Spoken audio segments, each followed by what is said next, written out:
at the end of the day, people are who interact with your customers. People are who, deliver the message. People are who, either they care or they don't care. And I think a lot of that has to do with the culture and the environment, and they're catching the vision. It's all part of, there needs to be, they need to, I kind of fall into some of the EOS acronym, but like get it, want, capacity to do it. They have to really have the ability to do the job. But at the end of the day, they have to be good people and care, because there's a lot of really smart, capable people that don't care. And we've had people that that have been here that are capable, could do the job, but they just didn't care to do it the way we wanted it done, and with ultimately the customer in mind and their success. And so it wasn't a good fit. Welcome to Growth Think Tank. This is the one and only place where you will get insight from the founders and the CEOs of the fastest growing privately held companies. I am the host. My name is Gene Hammett. I help leaders and their teams navigate the defining moments of their growth. Are you ready to grow? Today we look at great employees. What does it take to retain great employees and attract great employees to your workplace? Well, we're going to talk about core values. We're going to talk about what it takes to lead people into a place of continuous growth. And that is all about this episode. When you take the reins of leadership of a company, you're taking the reins to help people develop and grow. And you want to make sure that people do that in the right environment. That right environment is the key to your success. Our guest today is the president of the Menlo Group. It's a commercial real estate company in Arizona. They have been on the Inc. 5000 list, and we share with you the real heart of this. President Tanner Milne talks about what he sees as the keys to growth inside of organization, how he hires slowly and fires fast, and all of the things necessary for him to create the kind of organization where people that are even on commission only come in energized and charged up. They maintain a culture to move the business forward, and all of that is unpacked in our episode. If you're listening to these episodes over and over and over, you're looking for insights on how to be the best leader you can be. Let me be honest with you. Listening to this episode may be good stories. You may learn a few things here and there, but the real trick here is identifying what's getting in your way of being the leader that you really want to be. And the only way I know to do that is to have a conversation with someone that can hold space for you, can challenge thinking, and help you see the limiting beliefs and the blind spots that you carry with you, that you would fight for. And helping you do that is an art. I love to be able to help you become the leader that you deserve to be, and the one that your team is craving. If you have any questions about what does it take and how we do that, just go to genehammett.com. You can find out more information about me, but more importantly, you can schedule your call. We can get on the phone. I promise not to pitch you, but I promise to give you insight about how you can grow as a leader and how you can create growth inside your company, all inside that call. All you have to do is go to genehammett.com, schedule your call. Look forward to hearing from you. Now here's the interview with Tanner.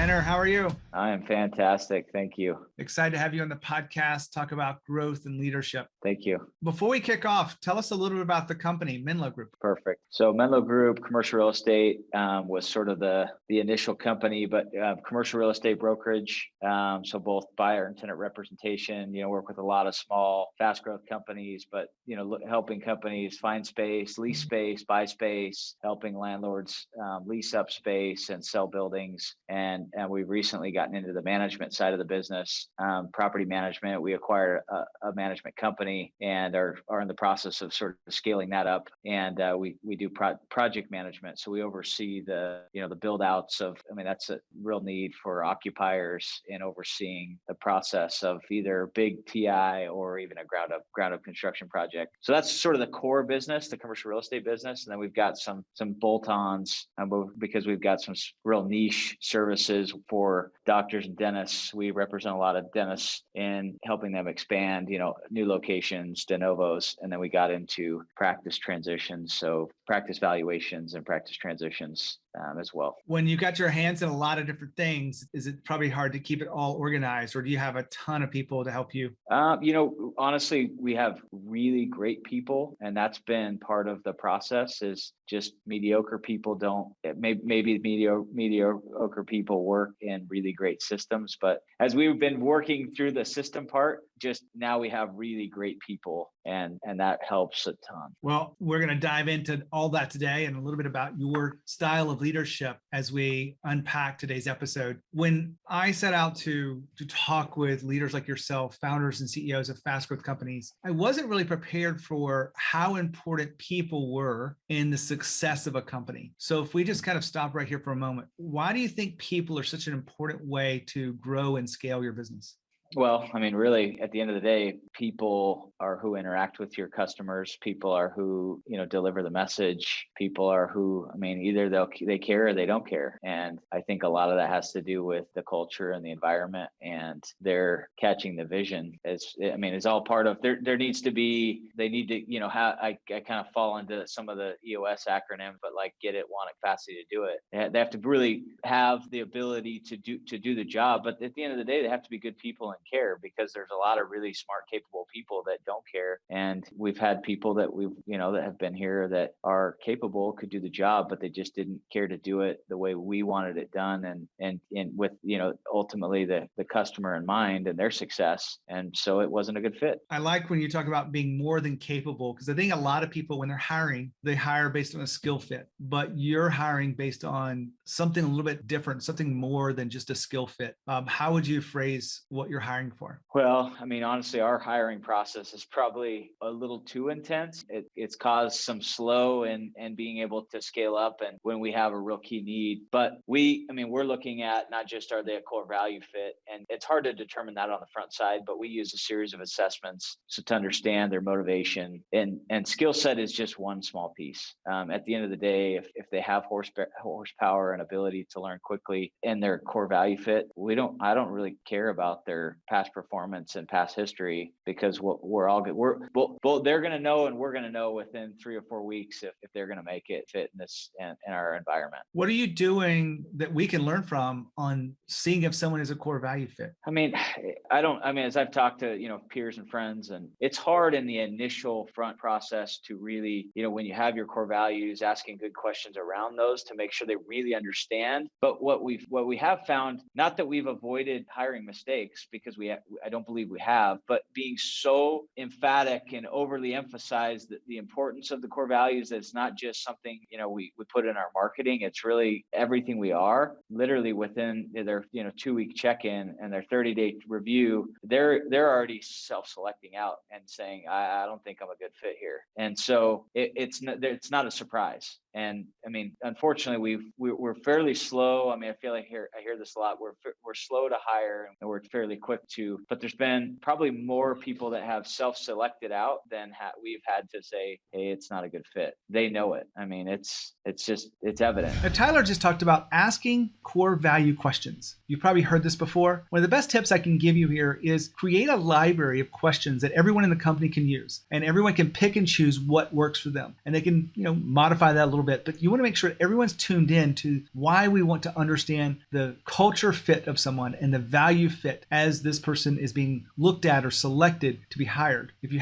give them the questions, it'll make it a little bit easier for them, and we'll be able to have a conversation that's aligned around the right things. Back to Tanner. People self-selecting themselves out. What does that really look like? I kind of can imagine what it is at a real surface level, but when you're talking with someone and you realize maybe they're not fitting, or they realize, what does that conversation kind of look like?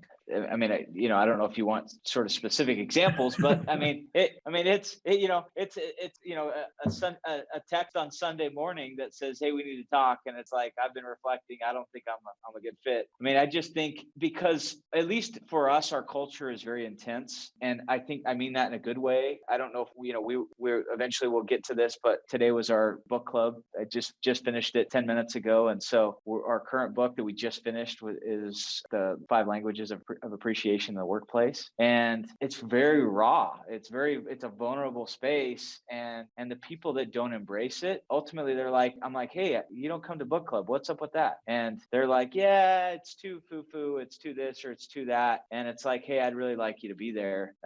It's not like a mandatory thing, but eventually they're like, yeah, I don't think I fit here. I could, if they're not comfortable with the things we do, whether it's, some people don't want to have fun. They don't want to come to team events. And so, they're like, it's like, hey, am I missing something? Is something wrong here? And when they're like, I don't like to do those things, it's just, is that really where you want to spend your, for most people, they spend as much time with, the people they work with as they do anywhere else and with anyone else. And so if you're not really thriving and enjoying that environment, why would you want to be in that environment? And that's sort of the culture we try to create. Is it's not a you problem. It's just not a good fit. I want to ask you one question around this. is there a negative energy that you carry with it? Do you get frustrated? Do you get angry because you've invested a lot of time to hire someone, but after 30 days, they go, yeah, I just don't see myself really carrying it on? Or do you look at that as an opportunity because you just open the space up for someone that would be a better fit? No, in fact, honestly, the sooner the better.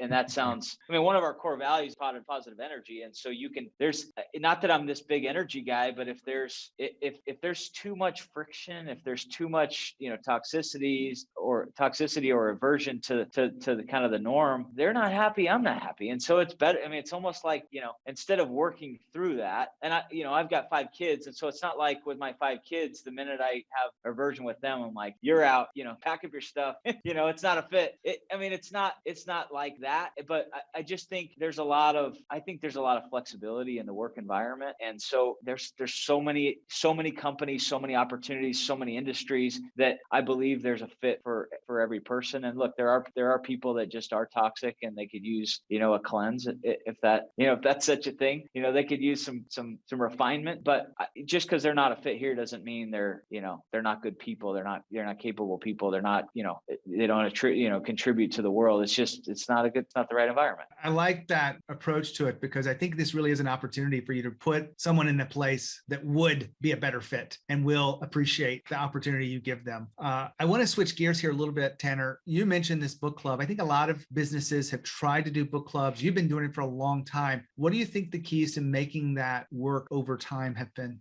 That's a good question. And we've tried a lot of things. And I think I'll kind of give a little history to it, but having gone to business school and, learning in business school with the Harvard case studies and sort of that methodology. And I don't know, how other programs did it, but we would read these cases and we'd actually be graded on contribution. And so it wasn't just read and regurgitate, it's read and apply. Right. And that was an academic environment where you're being critiqued and graded based on, someone else's view of your contribution. But we kind of started our book club, 10 years ago with sort of that same mindset, which is nobody's grading you, but you're showing up to contribute. You're showing up to add value. And so instead of just reading a book, to gain knowledge, and I've just found for me personally, I'm a avid reader. The books I read to then take to the book club, I actually get so much more out of it because I'm reading with intent to apply and share. And almost like anything, if you're giving a presentation, right, that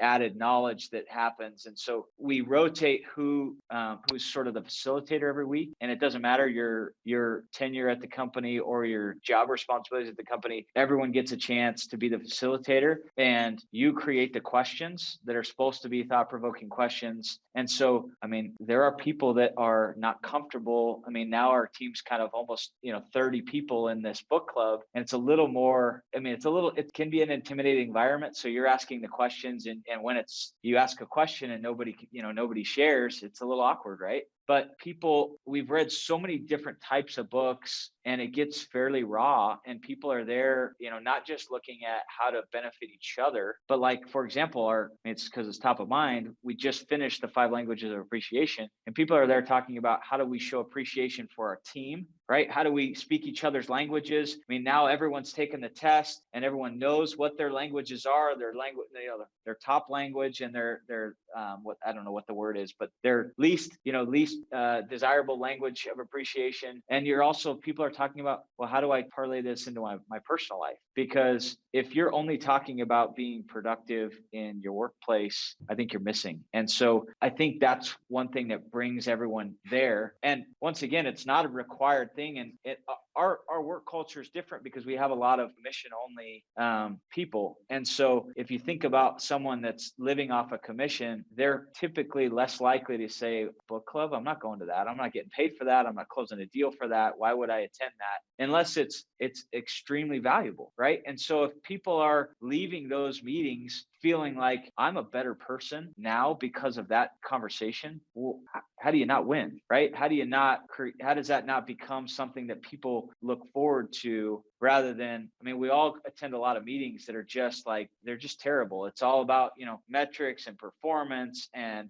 action items. And this is one that's like, how many times do you go to a meeting where you're like, I'm going to leave this meeting a better person, whether it's a better dad, a better husband, a better, son. Literally those are, and if we can help people do that, well, then, isn't that sort of the motto of conscious capitalism is people are better contributors to society at large if they leave their workplace better people. I want to jump in here because one of the things in my research of fast growth companies, typically they do a pretty good job with this. Some of them are growing so fast that they forget this one little piece, but you haven't forgotten it. And I want to make sure the spotlight is clear, is people come to work not just to get paid and not just to, do some work and get some skills. They want to grow as a person. They want to be better leaders. They want to communicate better. They want to know that their skills overall are improving, not just the hard skills, but the real skills of life. And you're giving them a chance to do that through this book club and through other things that you're arranging, partly because you have the success mind. Is that increasing retention, you think, having an impact on the retention of employees?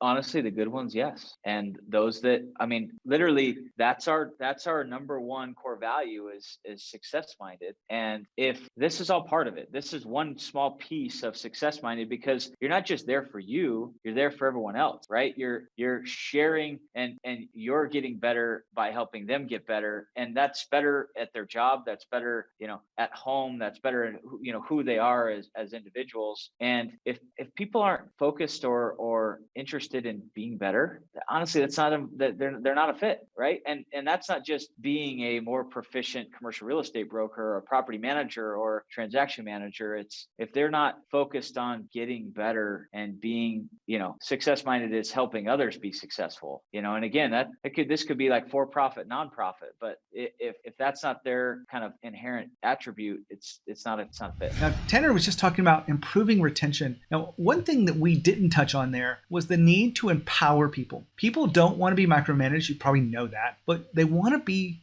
in a place where they feel empowered. They want to be making decisions. They want to be able to contribute in a way that they haven't in other organizations. And you want them to do that as well, because the best way I know to scale and retain talented people is to let them show their talent, let them truly learn. This means they might fail, but you create a safe environment for them so that you can help them get up, be able to move forward, and really become someone that feels empowered through all the work they do. Back to Tanner. Tanner, I want to let you take a moment here to talk about that number one value you have of be success minded, because it's not something I hear very much inside of this. We hear things like integrity and do the right things and whatnot.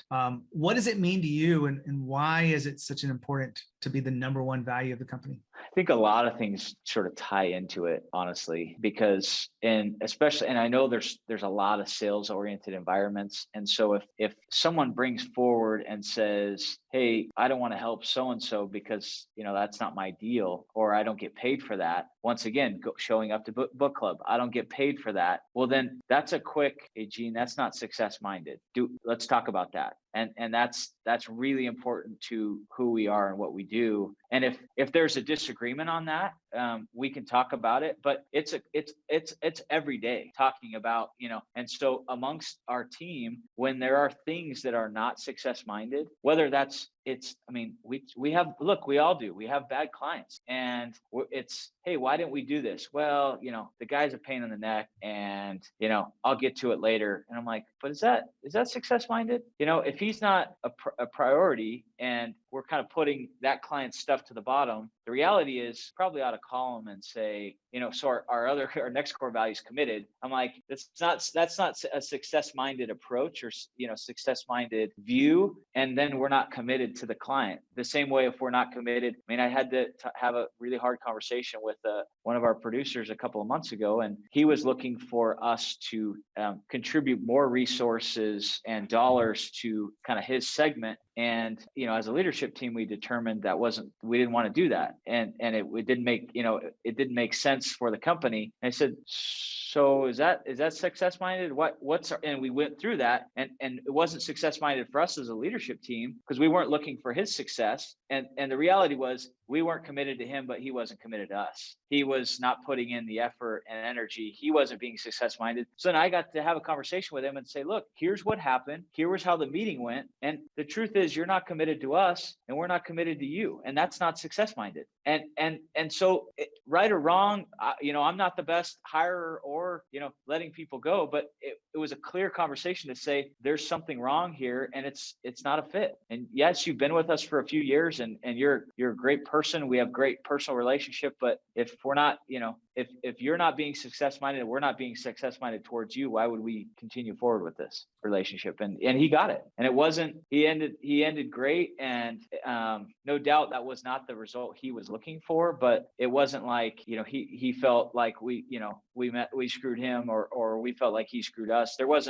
no bad blood at the end of it all. You've given us a lot to think about as we all try to shape cultures and shape hiring and firing. It really is an important thing for us to understand the way you see the world, I think, because this book club, 10 years is, I think, this longest book club in a corporate environment I've ever seen. I'm glad that you guys have made it stick. And the fact that you keep coming back to the values of the company, I know how important they are. Thank you. Tanner, I really appreciate you taking your time today to share your journey here. Being a fast growth company means a lot of things to a lot of people, but what it means to me when I hear you talk, that you really do care about your people and you care about the place they come to work, that they can grow. And I appreciate you sharing all that wisdom. You bet. Yeah, enjoyed being with you. So thanks for letting me share. Well, Tanner's going to listen in as I recap this. I really enjoy having conversations with people that are a little bit different than the traditional norm. And Tanner's different in a good way, really understanding what it means to hire slowly,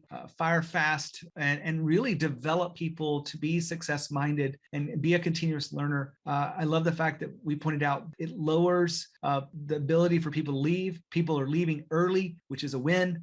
Because the sooner the better. But all of this wraps up into creating a place that people love to come to work to. It's not right for everyone, but your job is not to be liked. Your job is to create a place where people are performing at their highest level. And that's what it sounds like Tanner's doing here. He's a leader to admire and appreciate all of the stories that we've shared with you today. If you're curious about what your step is and what your next thing to focus on as a leader, make sure you check out all the free content we have at Gene Hammett. If you want a specific conversation with me about what your game plan is, how to rise to the next level, how to be the leader that your team deserves, just go to genehammett.com, schedule a call with me. When you think about leadership and you think about growth, think of Growth Think Tank. As always, with courage. We'll see you next time.